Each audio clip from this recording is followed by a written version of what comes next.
មានបាន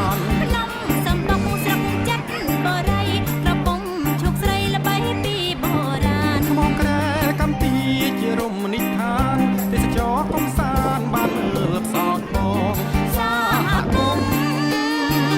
យើងរួមកម្លាំងសំអាតច្រងកំពុងចំឡងជោគជ័យទីក្រុងស្អាតជោគជ័យទេសចរសេវាល្អមានពណ៌បៃតងសម្ដីដៃចូលសម្បូរស្ពានឆ្លងសម្អាតច្រាំងផងតាមដងមានគង់តារារាំងនៅទិសអេសានភ្លឺព្រាបបានសារកានបញ្ចរងអេកូទេសចរបក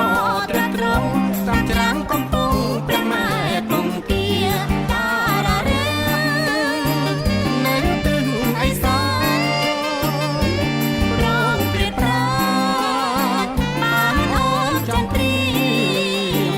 កុំចាំងសម្រាមតាមច្រាំងកំពុងថែអន្លង់ផ្សោតក្នុងពងទា បនទៅបងដាក់ក្នុងជលធា